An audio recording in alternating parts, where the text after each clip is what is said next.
ప్రధాన డ్యాం ఆకృతులపై విదేశీ నిపుణుల చర్చలు. పోలవరం ప్రాజెక్టు గ్యాప్ 1 ప్రధాన డ్యాం పనులను పర్యవేక్షించిన బృందం. పోలవరం ప్రాజెక్టులో గ్యాప్ 2 ప్రధాన డ్యాం పనులపై విదేశీ నిపుణుల బృందం మంగళవారం సమగ్రంగా చర్చింది. ప్రాజెక్టులో గ్యాప్ 2 ప్రధాన డ్యాం నిర్మించాల్సిన చోట ఇసుకతో నిండిన ప్రాంతం, బంకమట్టితో నిండిన ప్రదేశాలు, డయాఫ్రమ్ వాల్కి అటు ఇటు ఉన్నాయి. ఇసుక నిండి ఉన్న ప్రాంతంలో ఇప్పటి వరకు 23.32 మీటర్ల వరకు ప్రధాన డ్యాం నిర్మించుకునేందుకు అవసరమైన ఆకృతులు కేంద్ర జల సంఘం ఆమోదం లభించింది అన్నటువంటిది హైలైట్ చేశారు. ఇకపోతే మీపైన నిఘా ఉంచారు తెలుసా? ఫోన్ ట్యాపింగ్ కేసులో హరీష్ రావును ప్రశ్నించిన సిట్ అధికారులు. దాదాపు 7.5 గంటల పాటు కొనసాగిన విచారణ.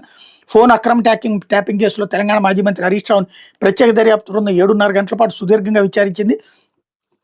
పలు ప్రశ్నలకు ఆయన గుర్తు లేదు, తెలియదు, నేను నమ్మను లాంటి సమాధానాలు ఇచ్చినట్టు తెలిసింది. ఈ కేసులో విచారణకు రావాలంటూ సిట్ నోటీస్ ఇచ్చే నేపథ్యంలో హరీష్ రావు మంగళవారం 11 గంటల సమయంలో హైదరాబాద్లోని జూబ్లీహిల్స్ పోలీస్ స్టేషన్లోని సిట్ కార్యాలయానికి చేరుకున్నారు. తొలుత తన కేసులు ఎరికించే ప్రయత్నం చేయొద్దని, అవసరమైతే కోర్టుకు వెళ్తాను హరీష్ రావు సిట్లోని 3 అధికారులను ఉద్దేశించి అన్నట్టు తెలిసింది.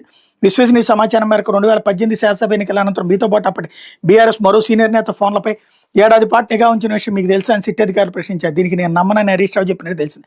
అందుకు సంబంధించి కొన్ని ఆధారాలను అధికారులు ఆయన ముందుగా అవి నకిలీవై ఉంటాయని అన్నట్టు సమాచారం. ఫోన్ అక్రమ ట్యాపింగ్ కేసు నిందితులు ప్రభాకర్ రావు, ప్రణీత్ రావులతో శ్రవణ్ రావుకు మధ్య జరిగిన సంభాషణలు, లావాదేవీల గురించి సిట్ అధికారులు ప్రశ్నలు అడిగారు. ప్రభాకర్ రావు, ప్రణీత్ రావులకు శ్రవణ్ రావుని ఎందుకు పరిచయం చేయించాల్సి వచ్చిందో అనే కోణంలో ప్రశ్నించారు.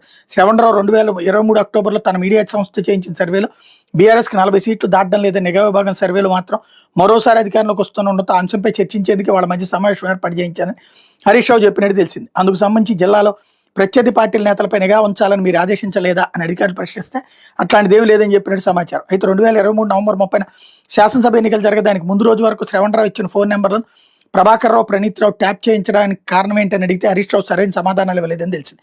హరీష్ రావు విచారణ సుమారు 7.5 గంటల పాటు సుదీర్ఘంగా సాగింది. ఈ కేసులో హరీష్ రావును త్వరలో మరోసారి విచారణకు పిలవాలని సిట్ నిర్ణయించింది అన్నట్టు హైలైట్ చేశారు. అయితే ఒరిస్సా